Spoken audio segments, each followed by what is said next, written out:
सबसे पहले आप सब लोगों को अस्सलाम वालेकुम। मेरा नाम फैज़ान फ़कीर है और ये हमारा ग्रुप है। हम कॉमसेट्स यूनिवर्सिटी अहमदाबाद से आए हैं। हम फाइनल ईयर के स्टूडेंट्स हैं। हम एक सब्जेक्ट पढ़ रहे हैं रिन्यूएबल एनर्जी के नाम से। उसमें हमें एक टास्क मिला था जिसमें हमने डिफरेंट कॉलेजेस यूनिवर्सिटीज़ में जाके हमने सेमिनार्स रखने थे। तो हम आप लोगों के पास आज आए हैं एक अहम इशू जो हमारे मुल्क में चल रहा है उसके बारे में डिस्कस करने के लिए। तो आज हम बात करेंगे electricity crisis in Pakistan and renewable energy solutions के बारे में। जैसे आप लोगों को पता है कि जो इलेक्ट्रिसिटी हमारे घरों में आती है वो एक पूरे सिस्टम से थ्रू होते हुए हमारे पास आती है, जिसके अंदर हमारे पास सबसे पहले जनरेशन होती है, उसके बाद हमारे पास ट्रांसमिशन आता है और उसके बाद हमारे पास डिस्ट्रीब्यूशन आता है। तो इश्यूज जो हैं हमारे पास इन तीनों सेक्शंस में है, जिसकी वजह से हमारे पास लोड शेडिंग इश्यूज है और हमारे पास बिजली की कमी है। तो सबसे पहले हम जनरेशन की बात करते हैं।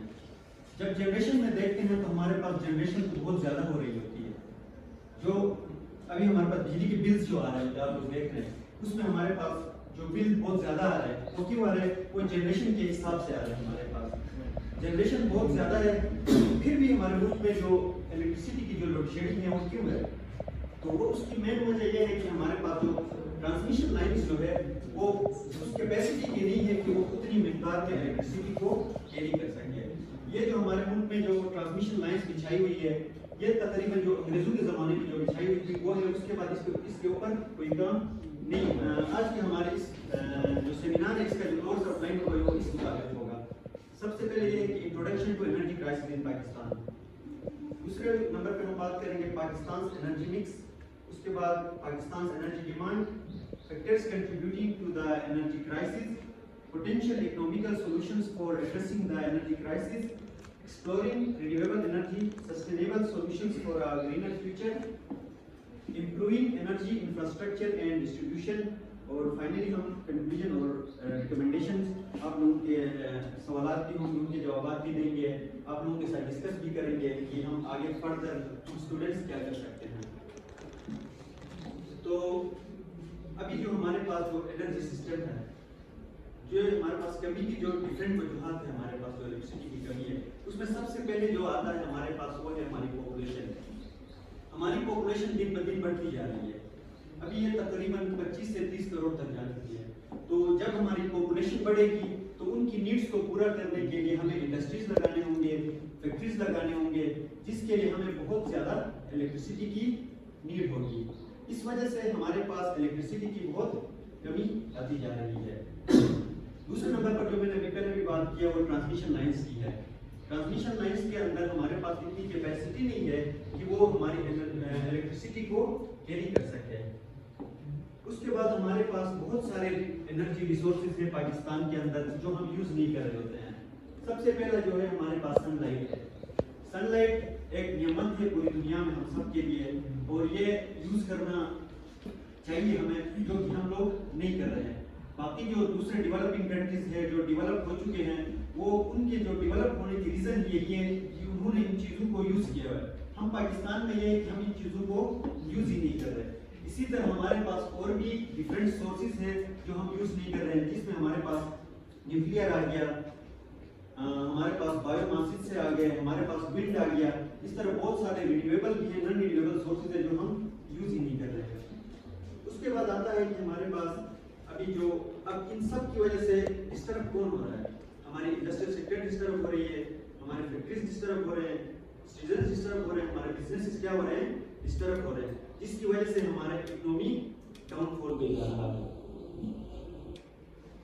अब ये ग्राफ आप लोग देख रहे हैं, ये है पाकिस्तान से एनर्जी मिक्स। तो ये हमारी सच्चाई है। अब इसमें आप लोग देख रहे हैं कि जो हम मोस्टली जो एनर्जी जो इलेक्ट्रिसिटी जो जनरेट कर रहे हैं वो कर रहे हैं नेचुरल गैस और थर्मल से, जो कि हमें नहीं करना चाहिए। अब थर्मल में देखो तो हम क्या यूज करते हैं? ऑयल यूज करते हैं, पेट्रोलियम यूज करते हैं, जिसकी वजह से अभी देखें तो इतना महंगा पेट्रोल आ रहा है, हमारे पास ऑयल आ रहा है, और उसको हम यूज कर रहे हैं इलेक्ट्रिसिटी जनरेट करने के लिए। बाकी जो सस्ते सोर्सेज हैं उनको हम यूज ही नहीं कर रहे हैं। दूसरा आता है नेचुरल गैस, जिससे हम 29.2% यूज करते हैं, जो कि हमें नहीं करना चाहिए। उसके बाद तीसरे नंबर पे है हमारे पास हाइड्रो। पानी हमारे पास बहुत ज़्यादा मिकदार में है, हाँ, हमारे पास डैम्स, अगर डैम्स की बात करते हैं हम लोग, तो पाकिस्तान के अंदर कितने डैम्स आप लोगों को पता है? पाकिस्तान के अंदर 120 से 130 डैम्स है। अगर हम इंडिया की बात करें तो इंडिया के अंदर 4000 डैम्स है। अब चाइना की बात करते हैं। चाइना जो 1949 में पाकिस्तान से 2 साल बाद आजाद हुआ है, वहाँ पे 22,000 डैम्स है। इसीलिए चाइना के अंदर रात को भी ऐसा लगता है कि जैसे मतलब आप दिन में बैठे हो, इतनी रोशनी है। क्यों? क्योंकि उनके वहाँ इलेक्ट्रिसिटी की जनरेशन बहुत ज़्यादा है, और वो भी फ्री सोर्सेज है, जो हमारे यहाँ पे नहीं है। उसके बाद हमारे पास फिर थोड़े से अमाउंट हमारे पास कोल है जो 12.44% है। न्यूक्लियर से हम 3.88% जनरेट कर रहे हैं। विंड आता है हमारे पास 3.59, और आखिर में देखें हमारे पास सोलर आ रहा है, जिससे हम 1.16% जनरेट कर रहे हैं, जो कि हमारे मुल्क की बहुत ही बड़ी खामी है। जिससे हमें सबसे ज्यादा करना चाहिए, हम उससे सबसे कम ले रहे हैं। अभी ये पाकिस्तान एनर्जी में हम फर्दर डिस्कस करेंगे कि जो हमारे पास एनर्जी सोर्सेज हैं, इनमें हमने 2007 से लेकर 2021 तक इनमें हमने कितनी हमने बढ़ाया इनको यूज करना, या हमने इनको घटाया है। सबसे पहले आता है न्यूक्लियर।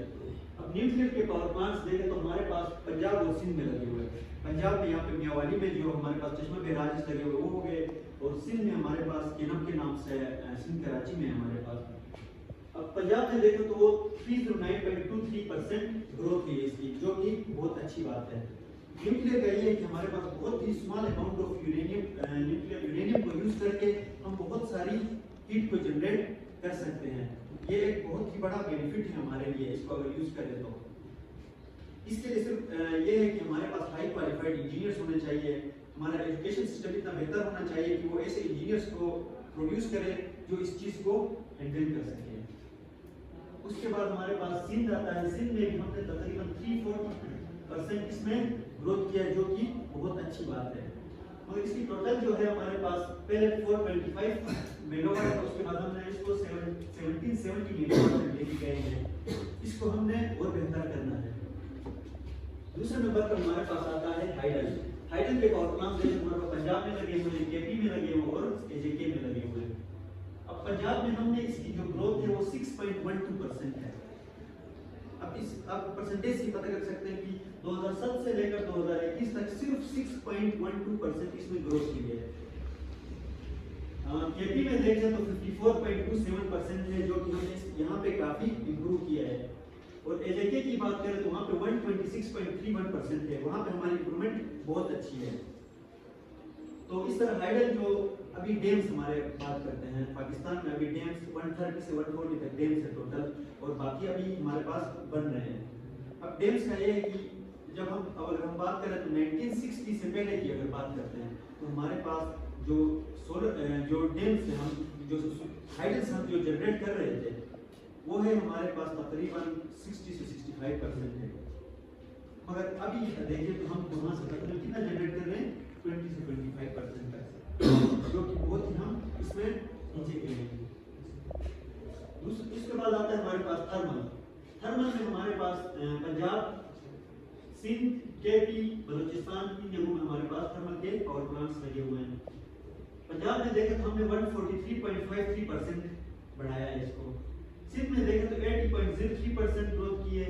केपी में देखें तो 616.67 इतना ग्रोथ किया है, और बलूचिस्तान में 80.42 ग्रोथ किया है। यहाँ पे हमारी ग्रोथ है जो बहुत अच्छी है, जो कि हमारी नहीं होनी चाहिए। अब हमारे बिजली के बिल इतने महंगे क्यों आ रहे हैं? अभी फ्यूल एडजस्टमेंट टैक्स करके हमारे ऊपर लगाया जाता है, वो किस वजह से होता है? वो जनरेशन के हिसाब से लगाते हैं, बिजली तो हमें इतनी मिलती ही नहीं है। तो ये हमारे पास इसमें ग्रोथ हमारे पास नहीं होनी चाहिए। उसके बाद हमारे पास डिफरेंट आते हैं, बायोगैस आ गया, हमारे पास विंड आ गया, सोलर आ गया। अब विंड और सोलर की बात करते हैं। अब विंड देखें हमारे पास सिंध के अंदर लगे हुए हैं, सिर्फ सिंध में हमारे पास लगे हुए हैं, जिनमें हमने सिर्फ 100% ग्रोथ किया हुआ है, जो कि हमें बहुत ज्यादा करनी चाहिए। हम पाकिस्तान जो है अभी सिंध कराची की बात करें तो वहाँ पे साहिल समंदर पे बहुत सारी हवाएं चलती है, तो वहाँ पे हमारे पास ज्यादा प्लांट्स होने चाहिए, जो कि नहीं है। अब सोलर में देखें तो हमारे पास पंजाब में है, सिंध में है, सिर्फ ये 2 जगहों पे है, जिसमें हमने पंजाब में 100% ग्रोथ किया है और सिंध में हमने 100% ग्रोथ किया है। बाकी जगहों पर हमने अभी तक लगाया ही नहीं है। पाकिस्तान में जो अभी तक जो इंस्टॉल कैपेसिटी है, जो हमारे पास पावर जनरेट हम कर रहे हैं, वो है तकरीबन 41,000 से 42,000 तक मेगावाट हम जनरेट कर रहे हैं। मगर हम अपनी नीड्स को देखें, इंडस्ट्रियल नीड हो, रेजिडेंशियल नीड हो, तो हमारी जो नीड है वो है 33,000 मेगावाट। जनरेशन कितनी हो रही है? 42,000 मेगावाट। हमारी नीड कितनी है? 33,000 मेगावाट। तो ज़ाया हो रही है। अब ये ग्राफ आप देख सकते हैं, 2010 से लेकर 2030 तक का एक ग्राफ बनाया हुआ है, जिसमें हमारे पास 2010 में देखते हैं तो हमारे पास जो डिमांड जो था हमारे पास वो था 23.7 मेगावाट और हमारे पास सप्लाई है वो 18.5 मेगावाट है। 2015 में जाते हैं तो वो 35.5 मेगावाट पे चला गया डिमांड और हमारी सप्लाई जो है वो 26.3 मेगावाट है। अगर हम 2020 पे जाते हैं तो हमारे पास डिमांड 54 मेगावाट है और हमारे पास सप्लाई जो है 39.5 मेगावाट है। इसी तरह हम अगर आगे जाते हैं तो 2030 की बात करते हैं हम लोग, तो आप देख सकते हैं कि वो गैप हमारा बहुत ज़्यादा बढ़ रहा है। अब डिमांड हमारी कितनी है? 113 गीगावाट है और जो सप्लाई है हमारे पास वो है 89 गीगावाट। तो डिफरेंस बहुत ज़्यादा आता जा रहा है आगे। फिर ये 2030 है, अगर 2050 तक जाएंगे तो हम बाकी दुनिया के साथ कम्पीट बिल्कुल ही नहीं कर सकेंगे। तो इसमें हमने चेंजिंग लानी है।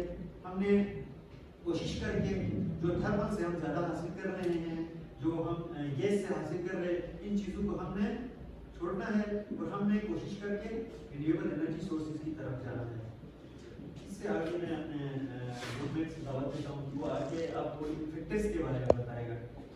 ये हमारे पास क्राइसिस है, जैसे आपको फैजान ने एक ओवरव्यू दिया कि हमारे मुल्क में क्यों एनर्जी क्राइसिस है, तो मैं आप उसके बारे में बात करूँगा कि कौन से फैक्टर्स हैं जिनकी वजह से हमारे मुल्क में एनर्जी क्राइसिस हो रही है। इसमें नंबर 1 पे आता है डिमांड, सप्लाई एंड इम्बैलेंस।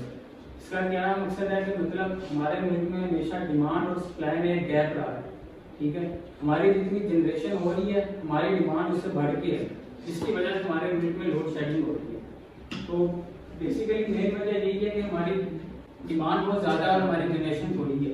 और फिर दूसरे नंबर पे आता है कि हमारा मुल्क कर्जों में, हमारे सुनने में पता नहीं कितना कर्जा है जो उसने देना है, तो वो सारा कर्जा वो कैसे लेते हैं? वो हमारी इलेक्ट्रिसिटी के जो बिल होते हैं उन बिलों को बढ़ा के, तो वो एक आम इंसान के लिए इतना ज़्यादा बिल देना बहुत मुश्किल हो गया है, ठीक है। तो जिसकी वजह से क्राइसिस आ रहे हैं हमारे मुल्क में।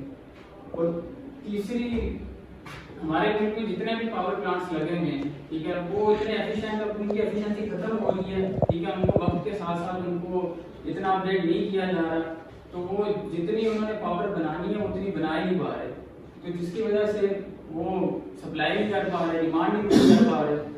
मेन वजह ये भी है कि उनको वक्त के साथ साथ अपडेट किया जाए।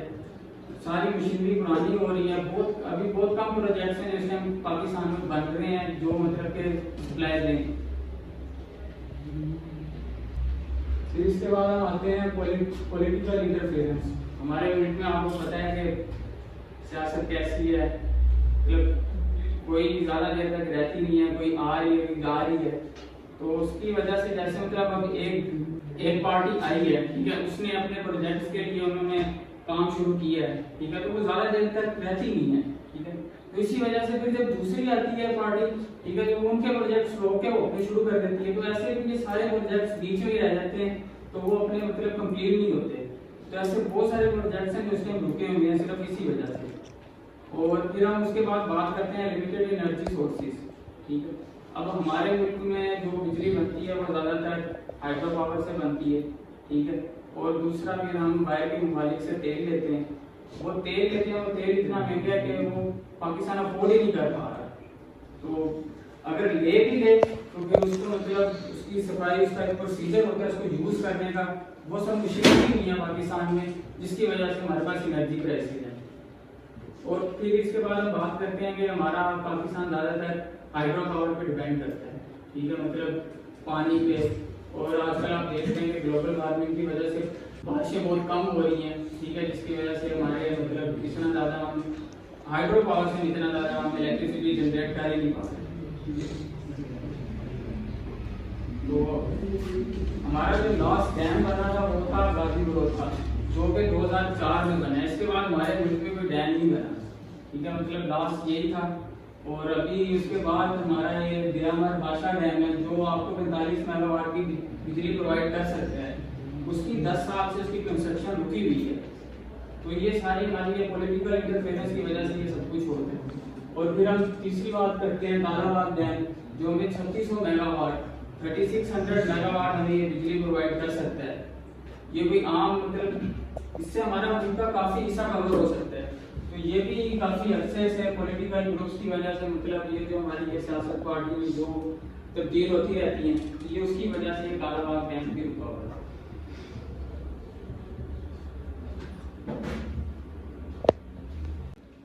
मैं पोटेंशियल एक्सप्रेशन बताऊंगा ये एनर्जी क्राइसिस। तो सबसे पहले थर को रिजर्व आ जाते हैं। पानी में आपको पता है पानी है, ये नहीं है कि पानी नहीं है तो इसके डैम नहीं है, ये हम खुद डैम नहीं बनाते। और ये सबसे क्लीन और रिलायबल सोर्स ऑफ एनर्जी है, लेकिन नहीं बनाते तो नहीं बनाते हैं इसमें हम तो कुछ नहीं कर सकते। और तकरीबन हमारी जो प्रोडक्शन है वो 1500 से 1500 से 2000 मेगावाट है, लेकिन ये सर्वे के मुताबिक हम 60,000 मेगावाट बना सकते। तो आप डिफरेंस देख कितना डिफरेंस कि अगर हम इतना बनाएं तो कितनी एनर्जी क्राइसिस का वो हल हो सकता है। शेयर गैस पोटेंशियल पाकिस्तान में बलूचिस्तान में आपको पता है कितनी है, तो वो हम निकालते नहीं है क्योंकि उसके लिए एक प्रोसेस लगता है हाइड्रोलिक फ्रैक्चरिंग, जो नेचर के लिए भी अच्छा नहीं है और सोशल कंसर्न्स भी उसकी वजह से होते हैं। और वहाँ पे और भी बड़े मसाइल हैं बलूचियों के साथ हमारे जाती। तो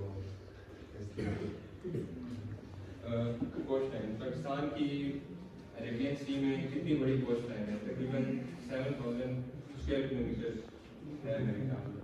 तो उधर अगर हम विंड पावर प्लांट्स लगाएं और टाइडल एनर्जी से हम विंड एनर्जी प्रोड्यूस कर सकते हैं वहाँ पर, लेकिन वही बात है आपको पता है पाकिस्तान अब है सोशल एनर्जी सोलर एनर्जी।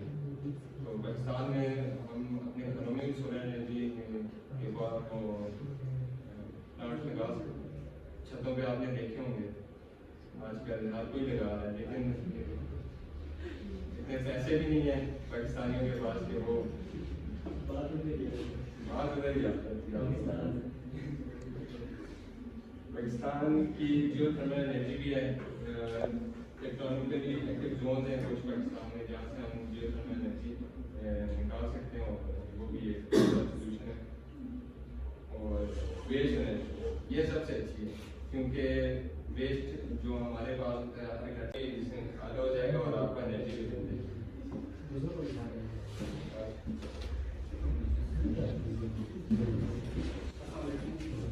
मेरा नाम इस्मान है और मैं फाइनल का स्टूडेंट हूँ कॉमर्स का। जैसे कि मेरा दोस्त ने पाकिस्तान के बारे में बहुत सारी बातें की कि मतलब ये है तो है, लेकिन अब में हम ऐसे इंडिविजुअल हम क्या कर सकते हैं अपने मुल्क के लिए और अपने एनवायरनमेंट को सेव करने के लिए। सबसे पहले रिन्यूएबल एनर्जी होता क्या है? रिन्यूएबल एनर्जी का मतलब ये है कि हम हमारे पास जो भी रिसोर्सेज होते हैं हम उनको यूज़ करके उनको दोबारा यूज़ करके हम एनर्जी मतलब यूटिलाइज करते हैं। तो इसमें होता ये है कि इसके आप लोग देख रहे हैं रिन्यूएबल एनर्जी हमारे पास different types of renewable energy आती है। सोलर एनर्जी आती है, विंड एनर्जी आती है, हाइड्रो एनर्जी आती है। सोलर घर में इतने ज़्यादा बिल आते हैं हम अफोर्ड नहीं कर सकते। तो अब इसके लिए हम क्या कर सकते हैं? हम ऐसे इंडिविजुअल एक छोटा स्टेप हम ले सकते हैं। आप में से कितने ऐसे लोग हैं जितने जो अपने रूम में मतलब जब बाहर जाते हो तो अपने रूम की लाइट ऑफ करते हो? हम मतलब कहते हैं कि हमारा मुल्क ये है तो वो है, तो हम इस तरह की बातें करते हैं, लेकिन जब तक हम छोटा स्टेप हम खुद लेंगे तब ये मतलब हम किसी सोसाइटी को अपने घर को चेंज करेंगे तो फिर हमारी सोसाइटी चेंज होगी। जब सोसाइटी चेंज हो जाएगी तो फिर हमारा मुल्क चेंज हो सकता है। तो उसके लिए हम क्या कर सकते हैं? जैसे कि अभी हम आप लोग यहाँ से रूम से मदरसा से बाहर जाओगे, अपना रूम की लाइट ऑफ करोगे तो इससे हमारी क्या होगी? एनर्जी सेव करेगी। उस बारे में बताया था कि हमारे घरों में कचरे होते हैं, हम उन कचरों को क्या करते हैं? बाहर जाकर फेंकते हैं, तो उससे हमारा सोसाइटी और भी मतलब क्या होता है? इन्वायरमेंट ग्रोथ होता है।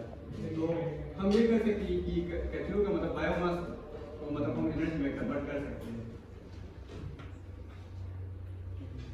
उसके बाद exploring renewable energy sustainable solution for a career greener future. इसमें हमारे पास सोर्स ऑफ एनर्जी के क्या क्या सोर्सेज हैं हम वो डिस्कस करते हैं। सबसे पहले उसके तो मेन दो टाइप्स आते हैं, एक है कन्वेंशनल सोर्स और दूसरा है non conventional sources. Conventional sources में फिर आता है कमर्शियल और दूसरा है नॉन कमर्शियल।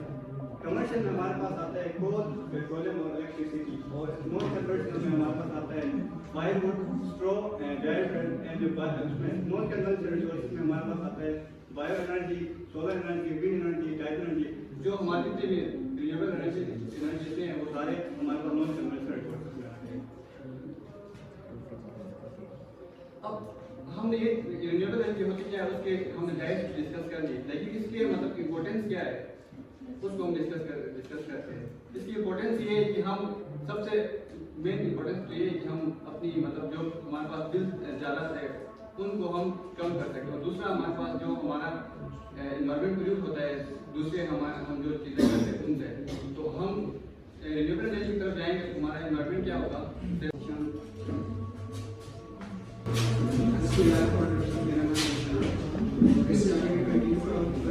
जितनी बात हुई थी वो हुई थी इसके लॉसेस की हमारी जितनी ज़्यादा जनरेट हो रही है वो आगे उसको ट्रांसमिट भी कर पाएंगे। इसी तरह स्मार्टर ग्रिड्स इस तरह होते हैं कि डिजिटल ग्रिड्स होते हैं। अभी जो जितना हमारा निज़ाम चल रहा है वो सारा पुराने सिस्टम पे चल रहा है, मतलब पुरानी रिलेज है, हमें फिजिकल को मॉनिटर करना पड़ेगा।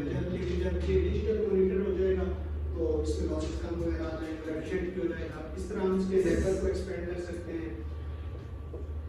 और जितने जो रूरल एरियाज वगैरह आ जाते हैं, जैसे ये साइड आ जाती है या कैबल एजेंसीज वगैरह आ जाती है, वहाँ पे इलेक्ट्रिसिटी जो है वो वहाँ पे पहुँचा नहीं पाती, उस साइड पे हम पहुँचा पाएंगे तो उधर भी ये हो जाएगा।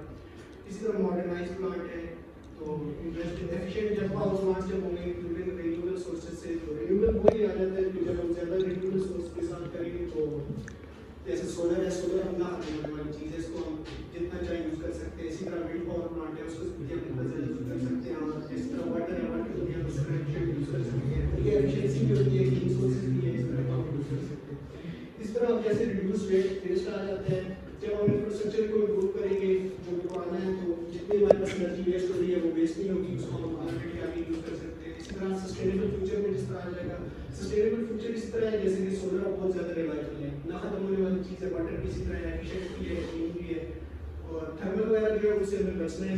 वो हम एक तो फ्यूल बहुत ज़्यादा लाते हैं बाहर से, उसमें कॉस्ट भी बहुत ज़्यादा हो जाती है। इस तरह अगर हम ये सोच के आगे चलेंगे कि हमें थर्मल भी ज़्यादा जाना है, विंड में जाना है, तो ये हमारे लिए फ्यूचर के लिए अच्छा है। और इसी तरह एनर्जी एफिशिएंसी आ जाती है, इसमें और आ जाता है कि जब हम एनर्जी सेविंग प्रैक्टिस करेंगे, जैसे मैंने आपको पहले भी बोला है कि लाइट्स वगैरह तो इस तरह इंडस्ट्री में अगर बहुत ज़्यादा वैसे यूज़ हो रहा है तो उसको भी हम जो एक्स्ट्रा यूज़ हो रहा है लाइट्स ऑन है या एक्स्ट्रा लोडिंग को बात करेंगे तो इसको करेंगे। फिर डिसेंट्रलाइज जनरेशन इस तरह होती है कि हम लोगों ने एक वक्ता या कोई भी एजेंसी जो है वो ट्रांसमिट कर रही है, मेरी अपनी एनर्जी तो उसी पे डिपेंड करें। जैसे किसी घर के अगर पास से कोई नाला वगैरह जा रहा है तो वहाँ पे हम जनरेटर लगा सकते हैं, टर्बाइन लगा के उसको घुमा के अपने लिए कर सकते हैं। तो इसी तरह सोलर पे आ जाते हैं, सोलर पैनल आप अपने छत पे लगा सकते हैं, घर पे लगा सकते हैं, आपको प्रॉपर्टी वाक्ता तो आपका ये रिकमेंडेशन यही है कि हम multi point demand and supply gap को मीट करें और इसी तरह एफिशिएंसी हो जाएगी। आपने रिन्यूएबल्स है, रिन्यूएबल कोई आ जाता है, सोलर विंड हाइड्रो पावर, इसके आपको कंसेप्ट को इम्प्रूव करें। फिर जो इंफ्रास्ट्रक्चर वही आ जाता है, मॉडर्नाइज इंफ्रास्ट्रक्चर में भी ग्रेड हो गए, मोबाइल क्लासेस को एक्सपेंड करें, सस्टेनेबल से आपको सोलर वगैरह